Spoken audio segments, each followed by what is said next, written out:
Over the last 15 years, every platforming gaming icon has one by one taken a turn for the worse. Crash Bandicoot thought it would be a good idea to have players control mutants rather than Crash.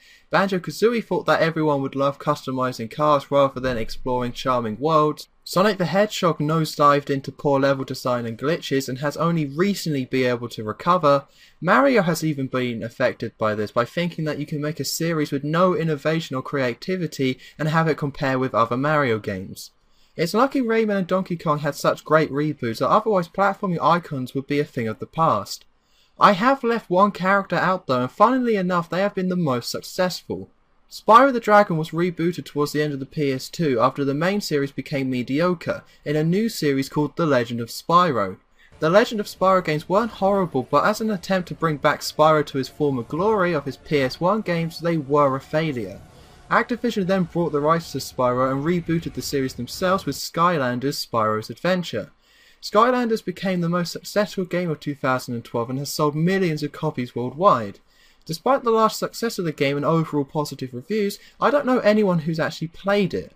Due to it being marketed more towards kids, very little people over 12 really know what it is and if it's a good game or not. In this review I'll be taking a look at Skylanders Spyro Adventure, the first game in the franchise, to see if it's actually any good. So does Skylanders deserve all the attention and success, or is it just a money grabbing gimmick? Let's see.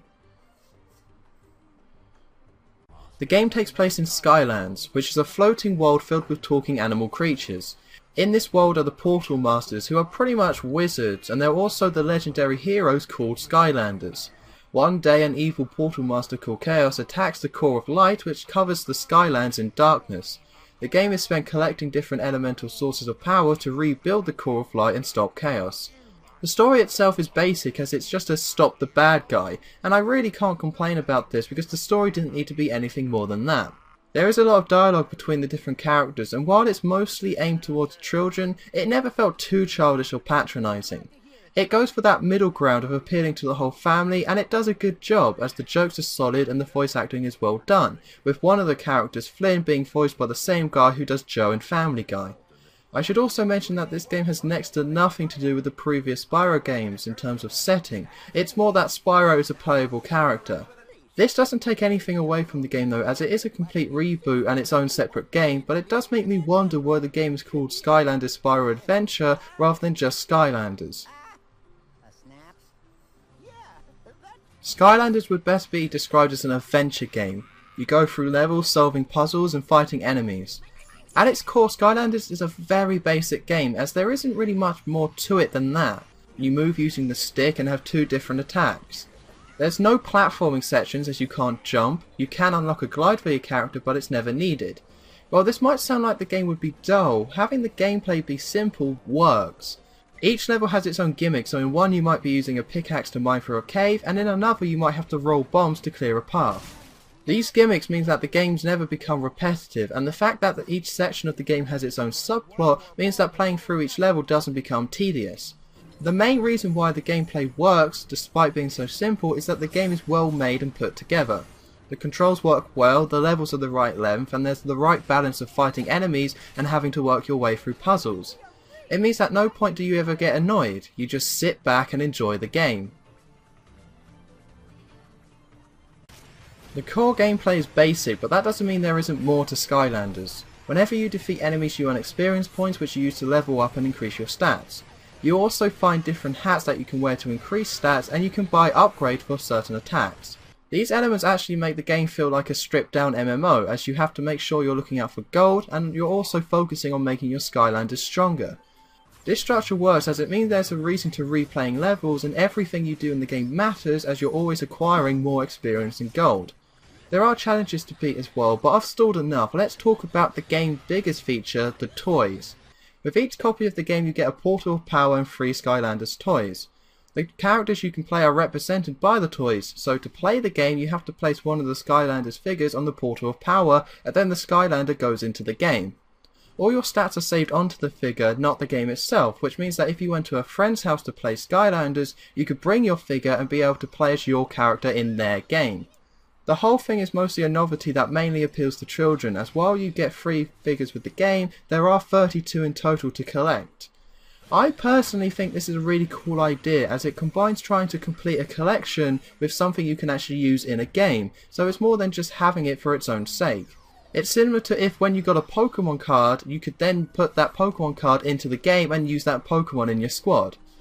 Now, I am too old to start wanting to collect all the Skylanders myself, but that's not really a problem as you can beat the game without having to buy new ones. There is a reason to obtain different Skylanders outside of bragging rights. The 32 Skylanders each have one of 8 elements assigned to them. The elements are used in 2 different ways.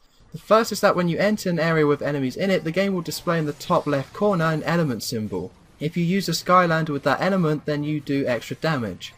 I would like this idea if it meant that every enemy had a certain element type and you could get through the levels easier if you were tactical with your Skylander choice, but that's not what it is. The elements are random and have nothing to do with the enemy, so it's just a way to make you swap your Skylanders. It's not that bad having to swap Skylanders, but for the most part it's easier to just ignore the elements and use the Skylander you like best. The second way the enemies are used are with the secret areas of each level.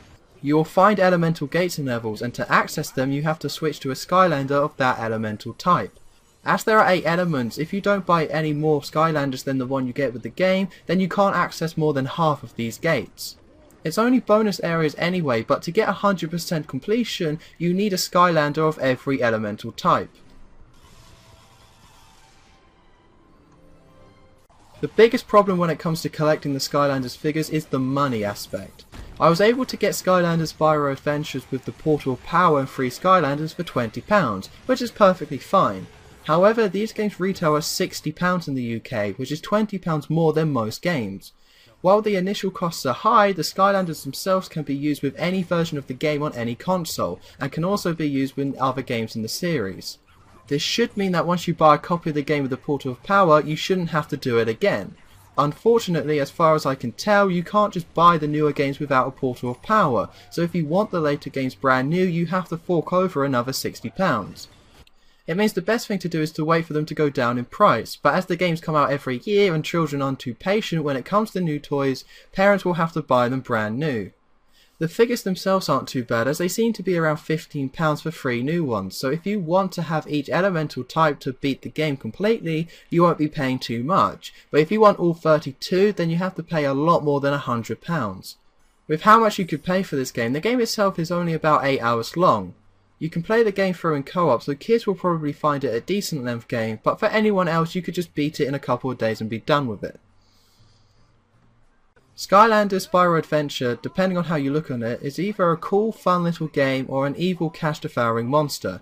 The gameplay itself is simple, but there's enough to it so it's not boring, and playing through the game itself is fun. The idea of the Skylanders figures is also great as you can make a collection that you can actually use in the game, and getting the figures and putting them in the game is simple. However, if you have to pay full price for it, then it's not worth it. It's crazy the amount of money you could spend on this game, but in the game's defense you don't have to.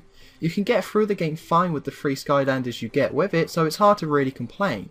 For 20 quid though, I had fun with the game and it was better than I expected.